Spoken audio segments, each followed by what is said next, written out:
नमस्कार, मैं आपके साथ महादेव बम शंकर और आज हम बात करेंगे कि भारत में लोकसभा चुनाव हो या विधानसभा, पाकिस्तान की एंट्री ना हो ऐसा कैसे हो सकता है। एक बार फिर से पाकिस्तान की एंट्री हुई है। पीएम मोदी ने कहा है कि आज यहाँ पर पाकिस्तान चाह रहा है कि शाहजादा प्रधानमंत्री बने, तो मतलब फिर से पीएम की तरफ से पाकिस्तान को लेकर ये कहना। और उन्होंने कहा कि एक तरफ जहाँ कांग्रेस पार्टी मर रही है तो दूसरी तरफ कांग्रेस पाकिस्तान करा रहा है। तो ये उनका बयान पाकिस्तान को लेकर। तो सवाल यही है कि जब भी देश में चुनाव होता है तो पाकिस्तान की एंट्री इस पर ज़रूर होती है। तो आखिर ऐसा क्यों होता है, और इस चुनाव में अगर पाकिस्तान का नाम लिया गया है तो इसके क्या कुछ मतलब है, इस पर हमारे साथ इस वक्त बात करने के लिए संजय कुमार हैं, जो कि राजनीतिक एक्सपर्ट हैं। तो आइए उनसे जानते हैं इसके क्या कुछ मतलब है।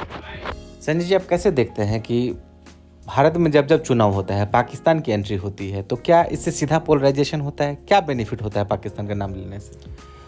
भारत में जब जब चुनाव होता है तो पाकिस्तान की एंट्री होती ही है, और पाकिस्तान में भी जब जब चुनाव होता है तो भारत की एंट्री होती ही है। इसमें कुछ नया नहीं है। हाँ, जो अभी फ़िलहाल मुद्दा है, देश जो है उसमें से 70% हिस्सा लगभग पोलराइज है। तो उस पोलराइज में मुसलमान एक अलग धर्म के नज़रिए से जाना जाता है। बाकी पड़ोसी देश भी है, लेकिन बांग्लादेश में भी वही स्थिति है, लेकिन बांग्लादेश को उस नज़रिए से नहीं देखा जाता है। श्रीलंका भी है। श्रीलंका या जितने भी हमारे पड़ोसी देश हैं वहाँ भी इलेक्शन होता है तो भारत सबसे बड़ा मुद्दा होता है। लेकिन भारत में जब इलेक्शन होता है तो वो जानबूझ करके पाकिस्तान का मुद्दा उठाया जाता है ताकि एक ध्रुवीकरण की चिंगारी को बढ़ाया जा सके। और अभी जो बयान दिया है पाकिस्तान में फवाद चौधरी ने, वहाँ उसकी कोई बहुत ज़्यादा वैल्यू नहीं है। तो एक टुच्चा टाइप का नेता है और उसकी मतलब, लेकिन है क्या, वो एक चिंगारी की तरह लेता है। जो राइट विंग है वो सोचता है कि हमारे लिए बहुत बड़ी खुराक मिल गई, तो वो इस मौके की तलाश में ही रहते हैं और उसको ये अच्छे से भुना रहे हैं। यही मुद्दा है। लेकिन 2024 लोकसभा चुनाव देखे हैं तो अभी लगातार चल रहा था, जिनके ज़्यादा बच्चे हैं उनको अगर कांग्रेस आएगी तो रिजर्वेशन दे देगी, इस तरह की या फिर विरासत कर, इन चीज़ों पर लगातार गहरा जा रहा था। पाकिस्तान का नाम अभी तक नहीं आया था, लेकिन अब पाकिस्तान का नाम लाने की क्यों ज़रूरत पड़ी?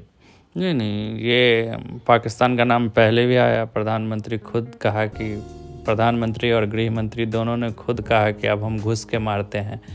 तो डायरेक्ट नाम नहीं लिया, लेकिन इशारा तो उसी की ओर था। अभी पाकिस्तान में जितने भी टेररिस्ट हैं, सेकंड ग्रेड के टेररिस्ट को बहुत आसानी से निशाना बनाया जा रहा है। और ये दुनिया के कई मीडिया संस्थानों में अभी गार्जियन ने इस पर एक खबर करी थी कि ये राव का ही काम है, इंडिया ही मरवा रहा है सब। तो ये एंट्री तो होता ही, ये नहीं होने का कोई सवाल ही नहीं है। हर जितनी बार यहाँ इलेक्शन होगा, यहाँ इवन अगर आप यहाँ नगर निगम का इलेक्शन हो, पंचायत का इलेक्शन हो, उसमें भी आज का जो माहौल है, मैं सिर्फ अभी का जो माहौल है ना पिछले 10 साल से, वो सिर्फ ध्रुवीकरण की राजनीति है। और उसको जो जितने चालाकी से उसको उठाते हैं, जो जितने चतुराई से उसको उठाते हैं, तो डायरेक्ट बेशक न लगे, लेकिन डायरेक्ट तो वही होता है। तो पंचायत इलेक्शन में भी पाकिस्तान का मुद्दा होता ही है, हर बार आना ही है, चाहे कोई भी पड़ोसी मुल्क रहे। लेकिन पाकिस्तान के साथ पोलराइज वाला फंडा ज़्यादा काम करता है, बहुत सहज लगता है, एक तरह से डार्लिंग है राइट विंग के लिए। पाकिस्तान में कोई कुछ बोले, हम उसको लेकर के यहाँ के लोगों को करें।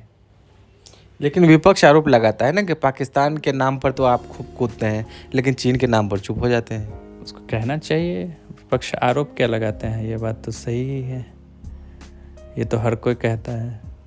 हाँ, लेकिन ऐसा नहीं है कि देखो, जो सिक्योरिटी का जहाँ तक मुद्दा है तो उसमें भारत अब कमज़ोर नहीं है, पहले भी कमज़ोर नहीं था। ऐसा नहीं है कि जो अभी जो है बहुत ज़्यादा बहुत शक्तिशाली हो गया तो बहुत अच्छे से निगोशिएट कर लेता है। भारत की स्थिति हमेशा से सही रही है, ऐसा नहीं है।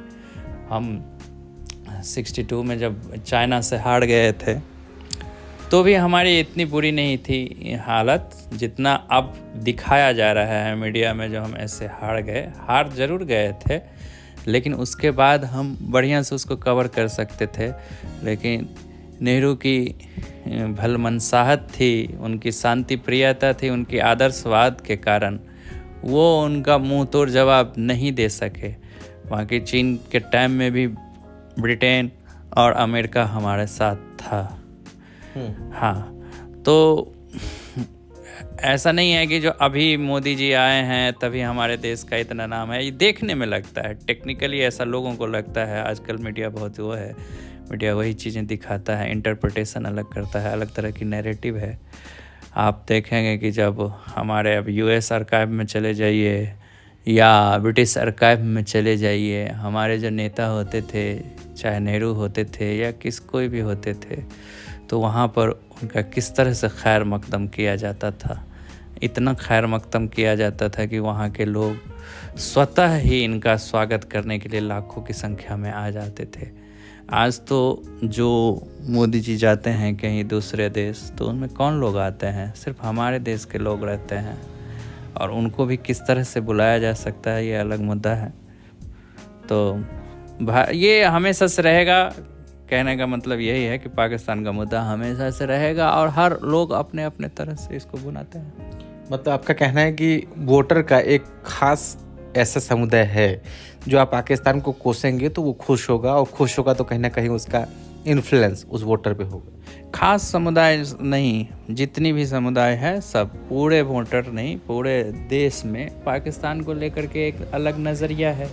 पाकिस्तान के लोगों में भी भारत को लेकर के एक अलग नज़रिया है। तो ये सिर्फ सीमित वोटर में नहीं है, पूरे ओवरऑल में है सबका वो उस पर पाकिस्तान को लेकर के। कोई भी बहुत ज़्यादा हमें नहीं लगता है कि कोई भी बहुत ज़्यादा पाकिस्तान को बहुत दोस्त मान लिया या बहुत ज़्यादा शांति प्रिय वाला देश मानेगा। कोई नहीं मान सकता है, चाहे वो लेफ्ट विंग हो वो भी नहीं मान सकता।